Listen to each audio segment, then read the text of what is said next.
வந்து இதை பார்க்க முடியும். கொஞ்சம் பெருசாச்சுன்னா நம்ம பார்க்கலாங்க. இப்போ தான் அதை வந்து வளர்க்க ஆரம்பிச்சிட்டோம் பாருங்கள். அவர் வந்து அந்த ஃபீடு, அதாவது அந்த இறாங்களுக்கு உணவுகள் அணிக்கிறதுக்கு தான் அந்த குண்டான பெரிய டப்பு மாதிரி ஒன்றுக்கு அதை தூக்கிட்டு அந்த பாதையில் நடந்துட்டு வராங்க.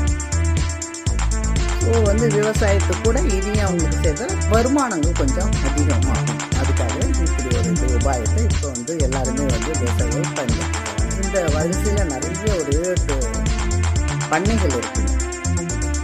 இது வந்து அந்த எப்படி அந்த ஒரு சின்ன ஒரு இது மாதிரி எடுத்துட்டு அந்த மாதிரி தூவி அந்த ஃபுல்லாக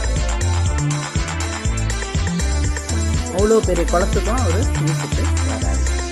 ஸோ இது என்ன சொன்னால் கொஞ்சம் பெருசாக வளர ஆரம்பிக்கும். ஒரு சர்டன் பீரியடில் பெருசாக அப்போ வந்து என்ன பண்ணால் காவல் இருக்கணும். ஏன்னா வந்து இறா வந்து ஒரு பக்கெட்டில் வந்து எடுத்துன்னு போயிட்டாலும் அதுவே நல்ல காசு இல்லைங்களா. ஸோ இதுக்கு ஒரு காவல் இருந்து